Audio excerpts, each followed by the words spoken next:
पूर्ण नौकरी नहीं बल्कि वृत्ति के रूप में, व्रत के रूप में ऐसा समर्पण भाव से कार्य करने वाले सभी आचार्य बंधु और खड़ेरी ग्राम के ही नहीं बल्कि इस जिले और देश के भावी भवितव्य भैया बहन। वैसे तो इसके पूर्व इस सत्र में 3 बार मेरा आगमन हुआ, ये चौथी बार है।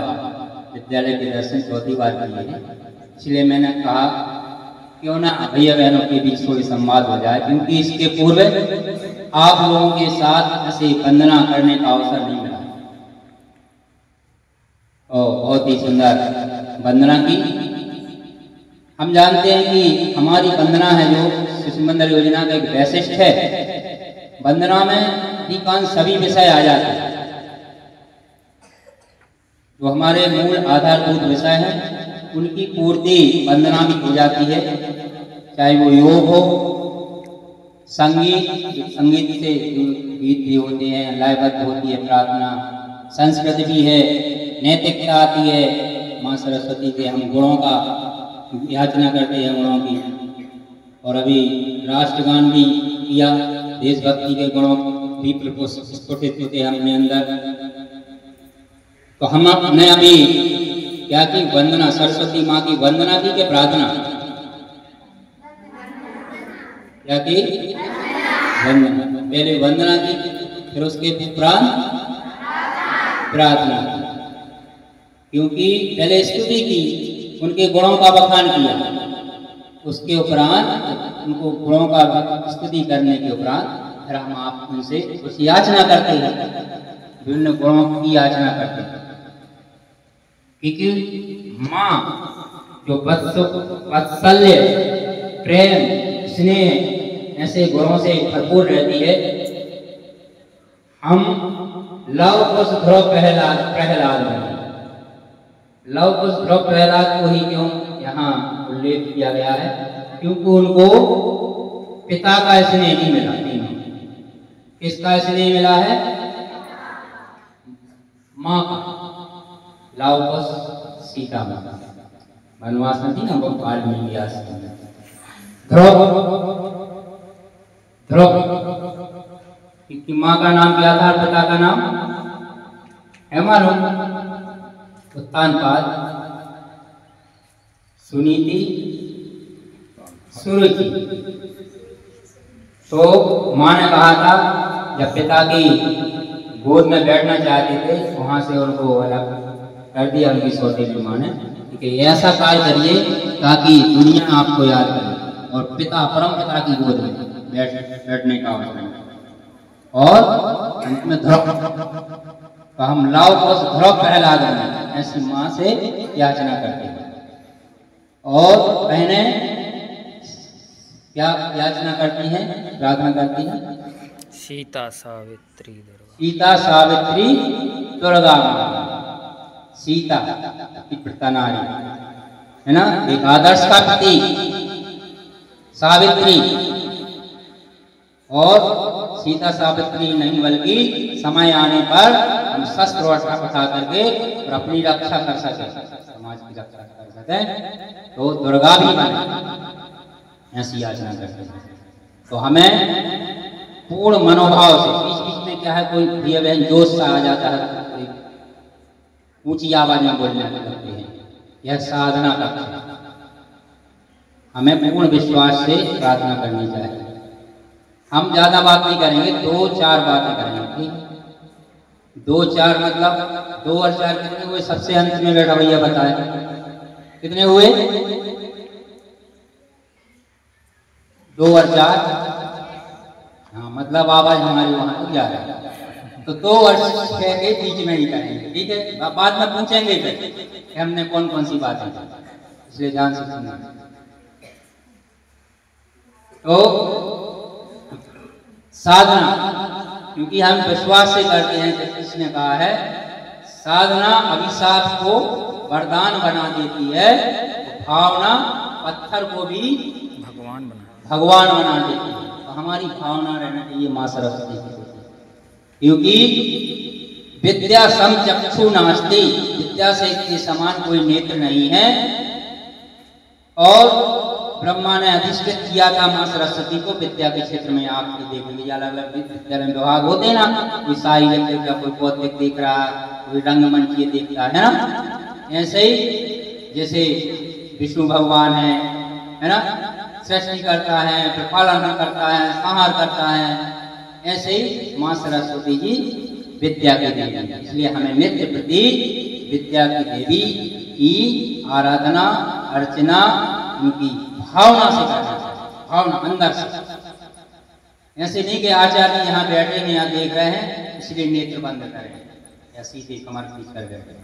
अपने अंदर से नाभि से स्वर निकलना चाहिए, भावना प्रधान होना चाहिए हमारी प्रार्थना।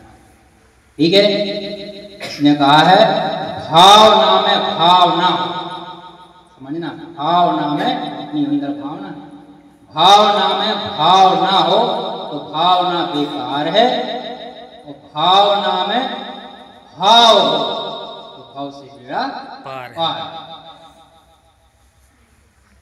एक बहेलिया जो पोते के लिए धनुष बाण चढ़ाए हुए था, निशाना लगाने के लिए तत्परता के निशाना उड़ रहा था तोता। तो उसने देखा तोते ने, अरे पहेलिए तो हमारे निशाना लगा साधे हुए हैं, तो क्या करें। और ऊपर उड़ा, ऊपर देखा कि बाज पक्षी बहुत खतरनाक होता, सभी पक्षियों को चपेट में ले लेता है।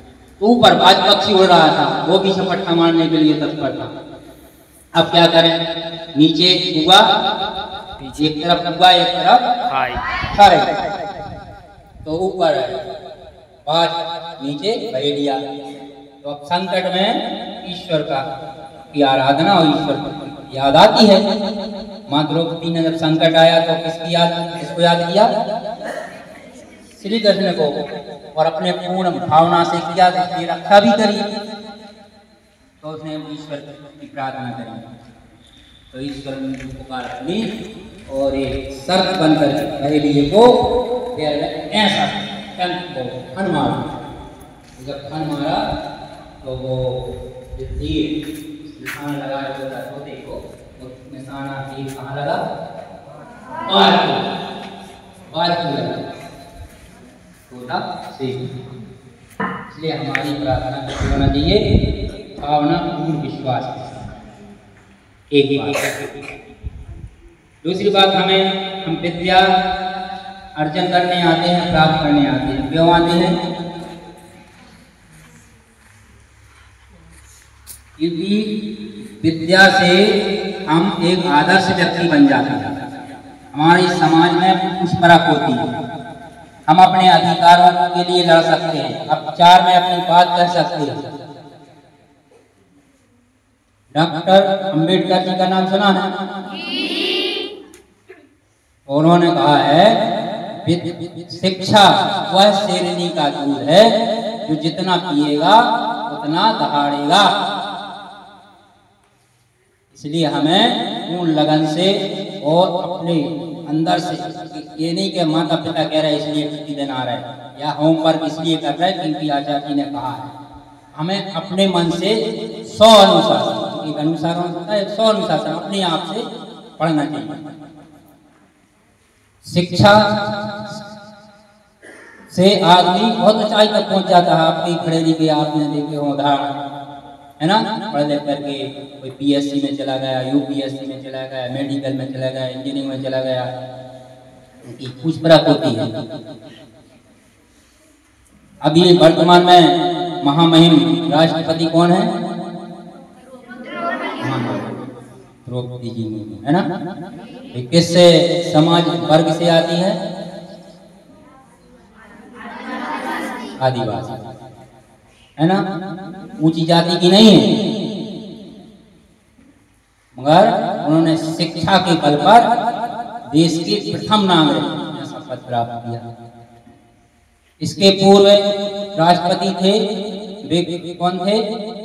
एपीजे अब्दुल कलाम, साइंटिस्ट थे, मुसलमान, मगर वे राष्ट्रपति बने। तो लिंग, यहाँ महिला है, राष्ट्रपति है ना। जाति धर्म लिंग भेद कहीं मान्य नहीं रखा, शिक्षा के बल पर आदमी आगे बढ़ सकता है। इसलिए हमें पूर्ण मनोयोग से अच्छी लगन से पढ़ाई करना है और माता पिता और गुरु की आज्ञा का पालन करना। पढ़ते ना एक श्लोक है, अभिवादनशीलस्य नित्यं विद्योऽपि सेवना चत्वारि तस्य वर्धन्ते आयुर्विद्या यशो बलम्। बड़ों की सेवा और आज्ञा पालन करने से 4 बातों की वृद्धि होती है, आयु, विद्या बुद्धि, विद्या और बल। मानस प्रसंग भी होता है ना, उसमें एक चौपाई कही गई है कि कौन सा बालक कौन सा बच्चा भाग्यशाली। सुनाइए, किसी को याद हो, याद आ जाता है। चौपाई बताओ जिसमें उस बेटे या संतान को भाग्यशाली बताया है, ऐसा प्रसंग आया हो। हाँ सही बोल रहे, बोल। बड़ा भाग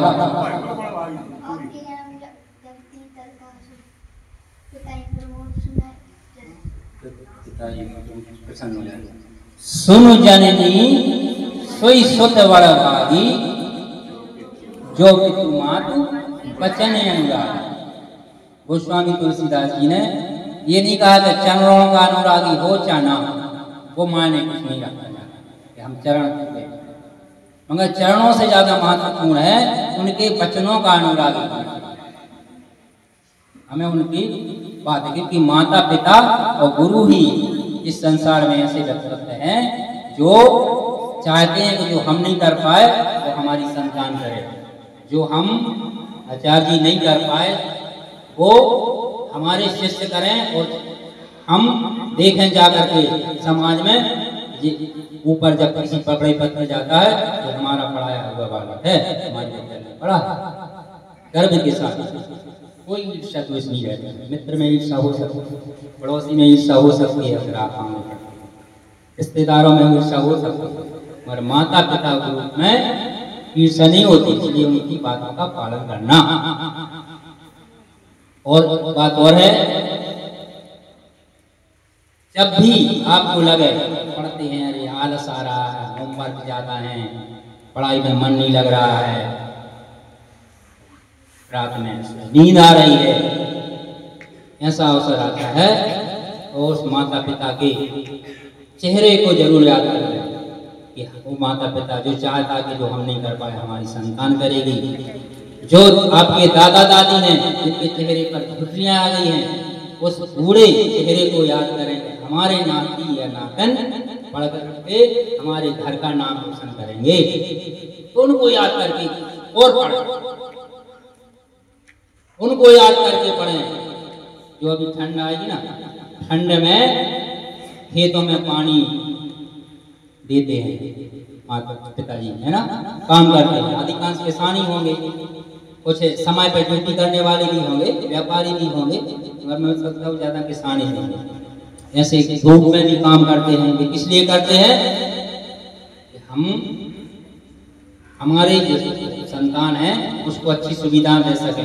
स्कूल सरकारी भी है, वहाँ भी पढ़ा सकते नहीं, हमें प्राइवेट स्कूल में पढ़ाना है, हमें शुल्क जमा करना है उसकी, और सब संसाधन जुटाना है, क्योंकि हमें अपनी संतान को ऊपर तक ले जाना है। तो खूब पढ़ाई करें। और एक और डिक्शनरी मिली है ना, किस किस को मिली? ठीक है, उसका सदुपयोग करना है ना।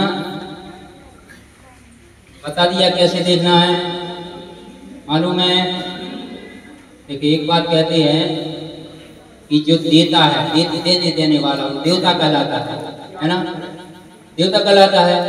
एक बार क्या बात हुई कि गाना और देवता में बात हुई कि कौन से आ कि चलो पंगा कौन है भोजन। तो एक डंडी बांध दी हाथ में और भोजन परोसा गया, तो यहाँ करिए भोजन। तो क्या है, दानों थे जो ऐसा उठाए भोजन, ऐसा डाले, तो कुछ इधर कर रहा, कुछ इधर कर रहा, मुँह में जा ही नहीं पा रहा। देवता ने क्या किया कि आमने सामने बैठी थी पंगत, सीधा हाथ रखना है, टेढ़ा नहीं करना, सर देती। तो उन्होंने उठा करके तो सामने वाले को खिला दिया। उसने उस सामने वाले को खिला दिया। ये देवता, अपन मनुष्य, अपन देते भी हैं और लेते भी हैं, है ना।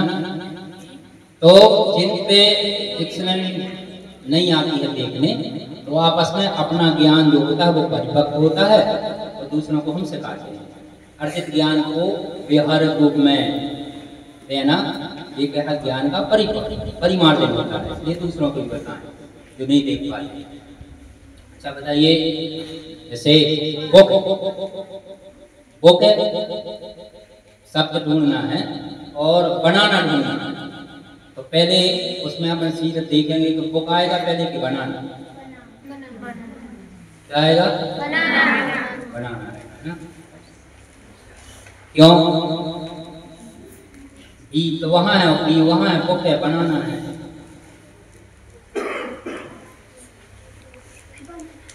अल्फाबेटिकल बी है वहां पर, बी के बाद क्या देखेंगे? दूसरा वर्ण देखेंगे ना, है? बी के बाद ए है, वहां ओ है। ऐसे एक दूसरे भैया जिनको नहीं देखी बनता है।